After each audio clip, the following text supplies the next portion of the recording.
Salut à tous.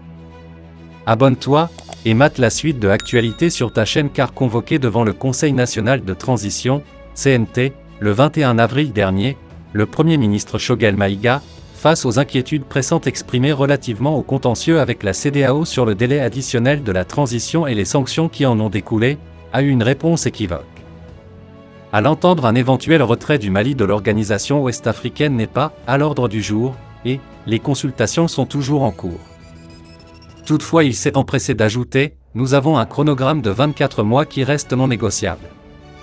Mon gouvernement a déjà défini la feuille de route et n'entend pas s'attarder sur les discussions car le comité de suivi des Assises nationales de la refondation de l'État a vu le jour au dernier Conseil des ministres, SIC. » Moins de 2 semaines après cette déclaration, le ministre des Affaires étrangères, Abdoulaye Diop, se trouvait à Lomé, 3 à 4 mai, pour solliciter, au nom du chef de la transition, le colonel Assimi Goïta, la médiation du président togolais Faure Gnassingbé pour faciliter le dialogue avec les acteurs régionaux et au-delà l'ensemble de la communauté internationale pour trouver une issue favorable à la crise.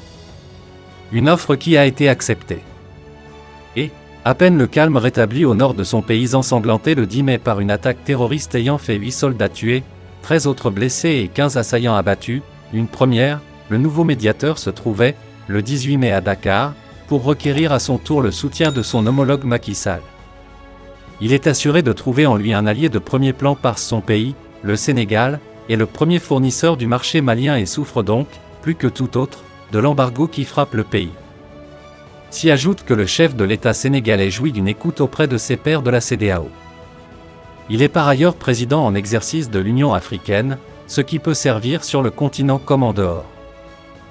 Un autre acteur majeur qui joue sa partition dans le jeu de la conciliation entre le Mali d'une part, la CEDEAO et l'UEMOA d'autre part, est l'Organisation de la coopération islamique, OCI. Depuis le 10 mai, elle a entrepris une tournée dans la sous-région qui a commencé par Bamako. Son objectif proclamé, établir un dialogue apaisé entre les protagonistes, dans le respect de la dignité et de la souveraineté du peuple malien tout en permettant à l'organisation sous-régionale de sortir par le haut. Faire en sorte que la CEDEAO ne perde pas la face, c'est bien l'enjeu de la partie en cours. La transition malienne a déjà 18 mois au compteur depuis mars passé. Lui accorder 24 mois supplémentaires la porterait à 42 mois soit 3 ans et demi. Un mandat présidentiel normal à 1 an et demi près. Une telle concession anéantirait non seulement la démarche coercitive de l'organisation, en plus elle la phagocyterait face à la Guinée et au Burkina Faso. Or, il est de notoriété publique, en effet, qu'au Mali on est logé depuis la prorogation de la transition dans un infernal cercle de méfiance et de suspicion qui nous fait très souvent voir que la part crapule de l'autre et rien d'autre. Dans un tel climat délétère, difficile de croire à la véracité de l'échec d'un coup d'État éclair estampillé de quelques noms de la Grande Muette à la limite méconnue du grand public. Cependant, la simple évocation qui n'était que de rumeurs d'une éventuelle interpellation de Malick Diop, président du CNT, dans cette affaire est de nature à nuancer le scepticisme de beaucoup, tout en relançant le fameux débat du supposé malaise entre les 5 colonels qui gèrent actuellement le Mali d'une main de fer.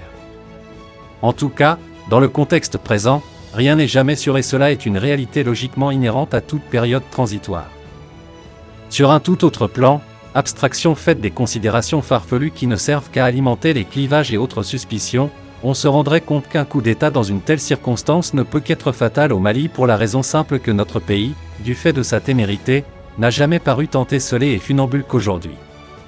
En somme, théâtre ou réalité, les Maliens ne veulent pas d'un 3e recommencement ou d'une énième rectification de cette transition.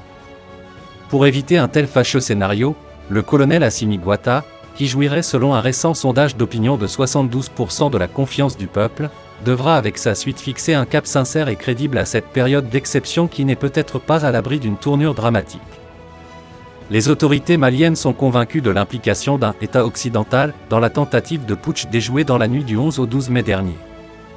Sans citer nommément le pays en question, tout laisse penser qu'il s'agit de la France qui a plié bagage après des années de présence au Mali. Un pays dont les médias principaux, destinés à l'étranger, RFI et France 24, ont été bannis par la junte au pouvoir.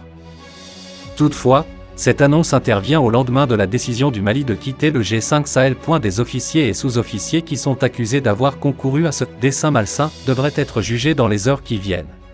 Cependant, Un couple italien avec enfants et un Togolais ont été enlevés par des hommes armés non identifiés à Saint-Sina dans le cercle de Koutiala près de la frontière avec le Burkina Faso, a confirmé lundi à l'agence Anadolu le sous-lieutenant Sidiki Dao, commandant de la brigade de la gendarmerie de Koutiala ainsi que le maire de la commune de Saint-Sina Siaka Koulibaly. Le rapt a eu lieu dans la nuit de jeudi à vendredi dernier. Ils sont au total 4 personnes, un couple italien avec leur enfant et un ressortissant togolais, tous des religieux. Des hommes armés ont fait irruption à leur domicile et ont procédé à leur enlèvement, a déclaré Siaka Koulibaly, maire de la commune de Saint-Sina. De son côté, le ministère des Affaires étrangères italien a affirmé que l'unité de crise du ministère va procéder aux vérifications de rigueur concernant l'information apparue sur différents médias relative à l'enlèvement au Mali de 3 ressortissants italiens, lit-on dans un court communiqué, vendredi. Le ministre des Affaires étrangères Luigi Di Maio suit personnellement les développements de cette affaire, ajoute le communiqué. Nous faisons tout pour obtenir leur libération, et nous avons des contacts diplomatiques, a déclaré à l'agence Anadolu, le sous-lieutenant Sidiki Dao, commandant de brigade de la gendarmerie de Koutiala. Pour rappel, une religieuse colombienne, Gloria Cecilia Narvaez, avait également été enlevée le 7 février 2017 à Karangasso, dans le cercle de Koutiala près de la frontière avec le Burkina Faso avant d'être libérée par ses ravisseurs. Cette libération est le couronnement de 4 ans et 8 mois d'efforts conjugués de plusieurs services de renseignement, avait expliqué le chef de l'État malien. Les enlèvements de personnes étrangères sont fréquents au Mali. Les ravisseurs demandent souvent des rançons contre la libération des personnes enlevées. Le 23 mai 2021, l'annonce de la formation d'un nouveau gouvernement était vite éclipsée par les rumeurs sur les turbulences au sommet de l'État. La clarification interviendra le lendemain par un communiqué annonçant le placement du président Ban Dao et du Premier ministre Mokhtar Ouane, hors de leurs prérogatives, entre 24 mai 2021 et 24 mai 2022, il y a un an, jour pour jour, que le colonel Assimi Goïta, alors vice-président au moment des faits, conduisait la rectification de la transition. Les rumeurs d'un changement à la tête du pouvoir de transition circulaient déjà depuis quelques jours. Mais c'est la formation d'un nouveau gouvernement, le 23 mai 2021, qui a précipité finalement les événements. Ce jour-là, le communiqué de la formation du nouveau gouvernement à la télévision nationale a vite laissé place aux rumeurs de l'arrestation du président de la transition Ban Dao et du Premier ministre Mokhtar Ouane. Les informations précisaient que les 2 dirigeants étaient conduits au camp de Kati. Il a fallu attendre le lendemain, c'est-à-dire le 24 mai, pour que les choses se